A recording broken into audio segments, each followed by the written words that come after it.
I want to, in starting off, just reflect. I'm so encouraged by hearing your all's feedback to Deanna's presentation earlier, as mine also has to do with second victim. I hope that you'll see in my presentation and what I've learned, and then just what I'm hearing from nurses of all different specialties, that now is really the time and the environment that we should be addressing the issue of second victim. So thank you, and thank you all for listening. My name is Rachel Nall. I'm a nurse anesthetist. I work at Erlanger Hospital, and I also am a clinical assistant professor at UTC, and I work in the simulation lab. My presentation and my topic is titled The Implementation of a Second Victim Educational Module for Certified Registered Nurse Anesthetists. My advisor is Dr. Joni Jackson, and my committee member who is here with me today and across the hall from me in our offices is Dr. Laura Tyndall. And I'd also like to thank Dr. Linda Hill for attending as well. So about the term second victim, I mentioned earlier that I really feel like now is the time when we need to start talking about second victim and the implementation of it. This term has really been around since 2000, so a little bit over 20 years, and was first described by Dr. Albert Wu. It's really interesting when you look at this because Dr. Wu's article or opinion piece that he wrote is really about a page and a half, but it has started to change the way a lot of us medical providers think about the experiences that we go through and how they affect us mentally and physically. In his article, Dr. Wu describes that, of course, anytime something unanticipated or bad happens to a person or to a patient, that they are the first victim, but that there are other victims who are impacted by that. And the second victims can be medical providers. As you all reflected in Deanna's presentation, this can be anyone that is involved in patient care. Second victims are those who have made an error that led to a bad outcome, or they experience an unanticipated outcome while performing their occupation. And whenever I was searching in the literature, other terms may also include vicarious traumatization and critical incidents or incidences, which in the nurse anesthetist world, critical incidents is a common way that we refer to second victims, specifically for our national association, which is the AANA. What I want to define in terms of second victims is that you don't have to experience a patient death to be a second victim or consider yourself a second victim. Witnessing patient safety events, near misses can also result in responses that really impact you and that you carry with you in your practice. Whenever I set out to do this project, I really wanted to make it very specific to CRNAs. Mostly because of all of the information that I found out and then identified a lot of information that is missing thus far. A second victim event can result in adverse physical and mental health effects. It can have a profound impact on a person's life. And 60% of CRNAs identify themselves as having had a second victim experience, and 17% report they've never fully recovered. The CRNA groups that I've had the opportunity to speak to already about second victim experience, I tell them, if it's not you that you can identify as having had this, it's the person next to you, it's your coworker, it's someone that up here that you'll come across at some point in time. We're truly impacted by this. Unfortunately, there's really not that much data on effective education and interventions. Again, I feel like we're establishing that this phenomenon is occurring to different medical practitioners in our field, but there's not a lot of things that say, we know it's happening, what can we do?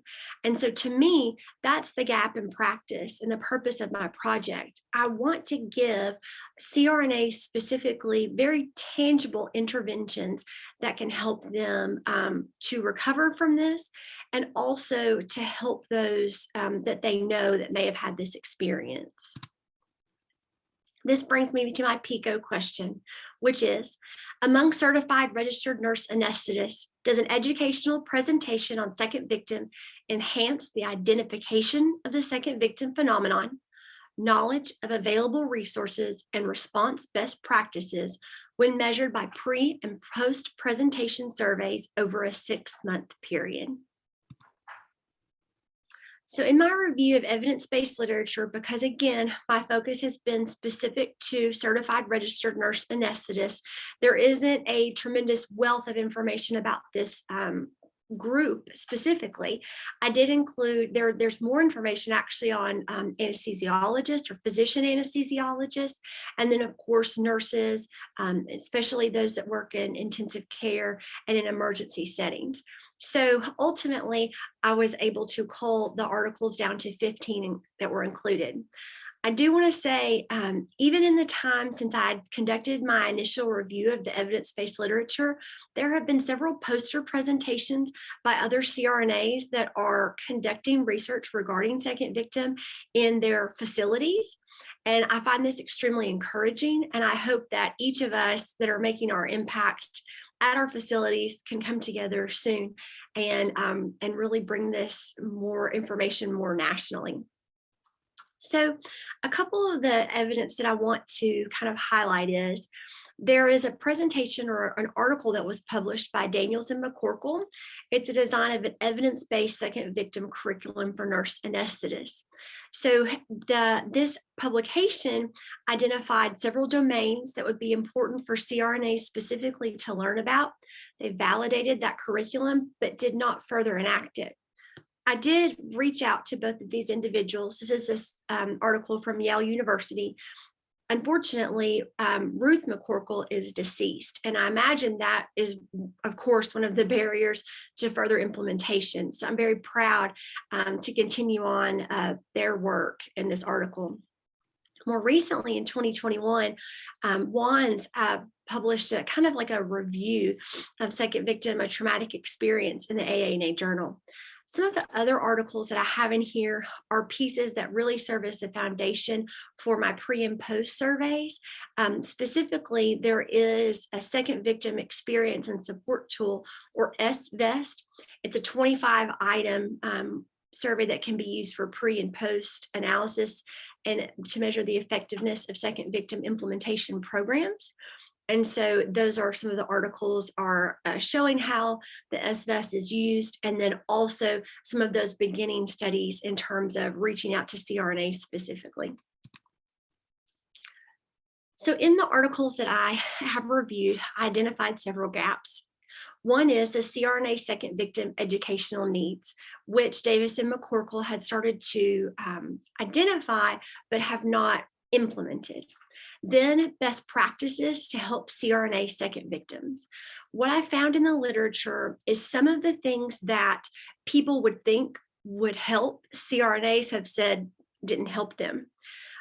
Specifically, a common practice after there is a second victim or really catastrophic event is to go and have a debriefing session, often with hospital administrators or people that are involved not in the clinical practice level.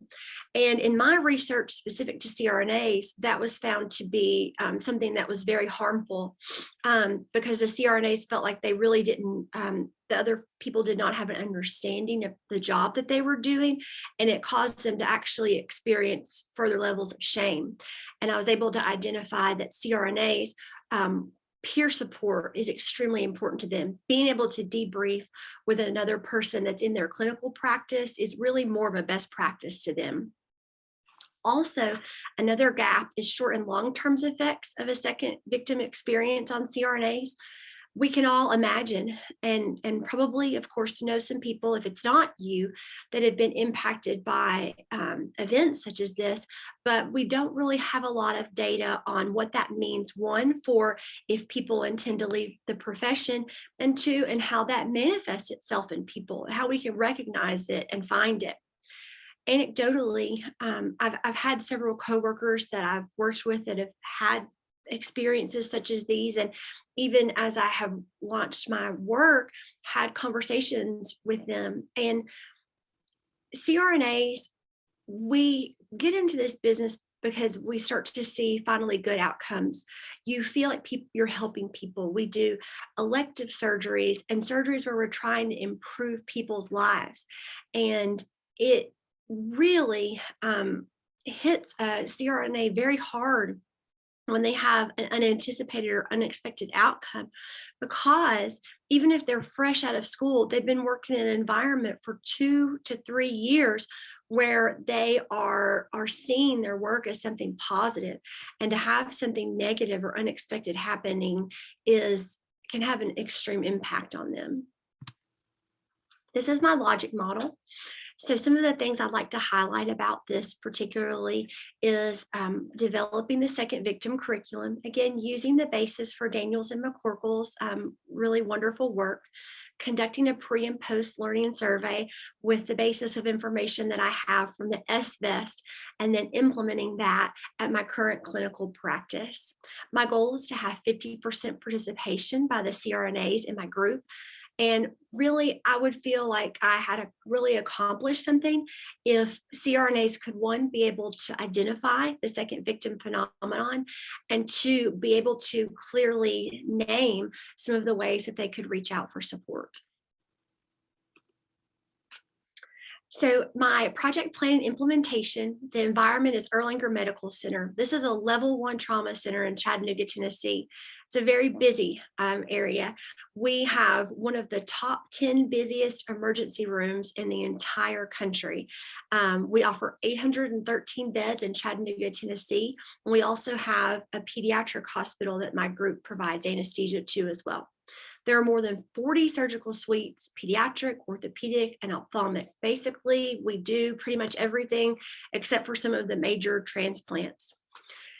In terms of barriers and supports for my project, we have very busy practitioners, very, very busy. Our CRNAs work in almost every area of the hospital, from cardiac surgery, pediatrics, all sorts of different levels of care. Also, too, our practice is not one that currently has a lot of CRNA-driven research, and this is a major barrier I've identified to ideally having my at least 50% participation from my group.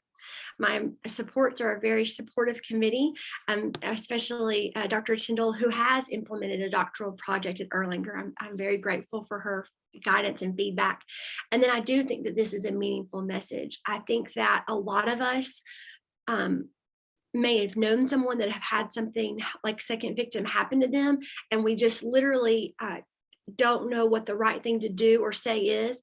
And unfortunately, for a lot of us, that means that we don't do or say anything, which can be even more harmful because a person really feels like they're in a vacuum. So what I want to do is, even if they take away just a couple of tangible things, I want people to feel like they know how they can speak to a person after they've been through something like this. My analysis, strengths, again, a meaningful topic. Opportunities are that in the research I found even thus far, these changes do not have to require significant time or personnel, and it's CRNAs supporting CRNAs through peer support. Mention the weaknesses, and my concern is that our CRNAs are very busy. I am planning on being extremely persuasive and reaching out to them in a variety of ways to encourage their participation. And then the threats are that a lot of people are wanting their time, education, and effort. And so I want to make sure that my voice is heard as a meaningful one. For my project plan and implementation, here we are right now, completing the qualifying exam and continuing to work on my IRB. I have some of the basis with the SVEST for my pre and post survey and presentation, which I'll work on in December. And I've identified my dissemination phase as January through April, again, being present personally, and then also through different means of communication, including email. I'll begin my post-participation survey in May, my data analysis, writing the manuscript, and then start disseminating my findings from August to December. My theory as well, I love what Deanna has done too, is Polk's theory of resilience, which is from Laura Polk. Whenever I found this theory, it just said so much about what I wanted to say and tell people about resilience. And what I liked the most is that they defined resilience as a continuum. And it almost made me think about the stages of grief, how you don't necessarily recover when you've had some kind of second victim event right away.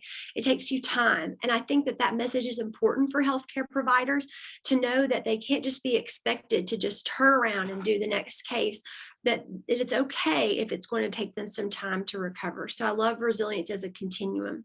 I also like that Polk did what I'm trying to do, which is identify tangible ways that people can move forward with their lives. So she conducted research regarding who is resilient and gave some recommendations as to how to move forward. So this is just an example of some of those with the 4 key patterns of resilience. And again, the people that I've spoken with already who have identified themselves as second victims, you have to focus on finding the good out of something very bad that's happened. You have to be able to find meaning in your experiences and know how you can move forward. So active coping, exploring personal faith or spiritual beliefs, and then regulating your emotions, and a positive network of peers and people that will support you are very important. In terms of my sustainability plan, I'm sure a lot of us can reflect this when we're working on our doctoral projects.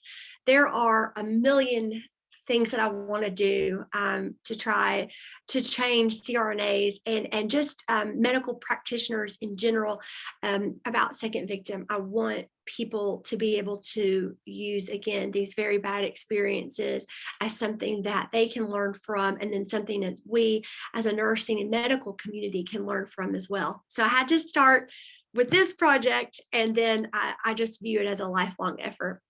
I want to expand my presentation to all Tennessee CRNAs, and I've been very fortunate to present my preliminary ideas and findings at the TANA convention this past month, and I'll want to continue to do that. I have been in contact with the TANA Wellness Committee, who would be a statewide, a peer support network for CRNAs in Tennessee specifically, and they're very excited and supportive of my efforts as well. And then one of my findings is that the earlier we can get people talking about this before they ever have this type of an experience is important. So I'd like to share the presentation with other CRNA schools, emphasizing early intervention, so they can say, oh, I remember Rachel talking with me about this, and I remember that she said I should reach out, find a peer, I should give myself some time, try to find some meaning behind this, and I want them to be able to move forward. That's my presentation. I thank you all so very much for listening, and I am very happy to take any questions that you may have, and here are my references as well. Thank you so much, Rachel. We'll open it up to your committee now for comments and feedback. I just wanted to point out that today's examples of Dr. Karen Frank and Dr. Laura Tyndall are examples of paying it forward. Both were students at one time in our DNP program, and now are contributing their leadership skills as being committee members. So I just applaud their efforts of ongoing nurturing of the profession. So Dr. Tyndall, do you have any words for Rachel's project? Sure, I am very excited about this project. We all have bad outcomes or things that occur, and as CRNAs, and I'm sure nurses working out in the units and floors also have bad outcomes, but we tend to internalize everything. We become very stoic, and I think it affects us a lot. And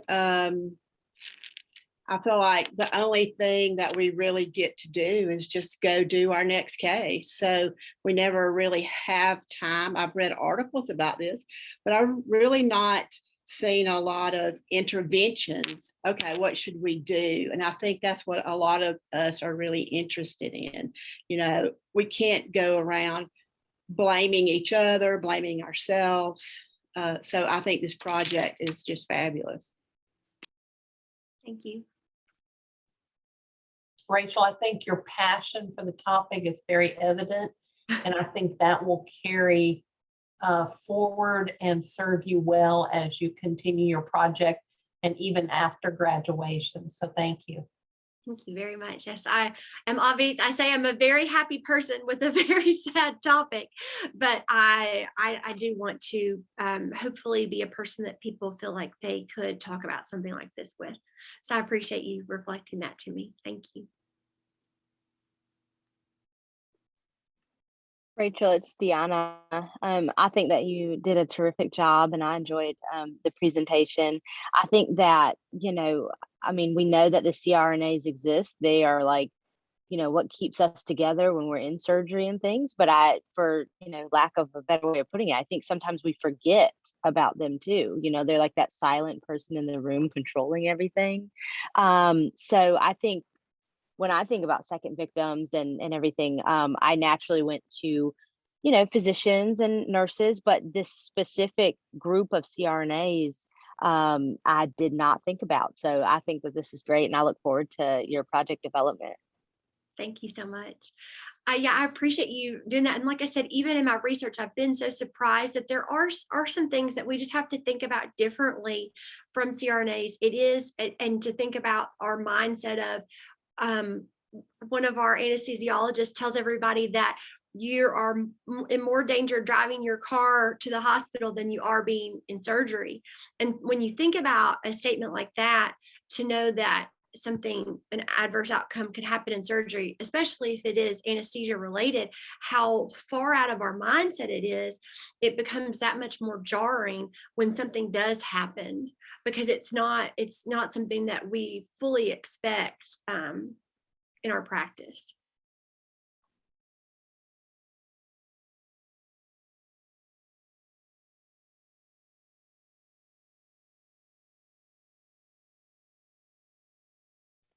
Are there other comments or feedback for Rachel? We're running a little early this afternoon. So Dr. Holcomb, do you have an update for us on the essential survey perhaps? If you will give me just a second, I should be able to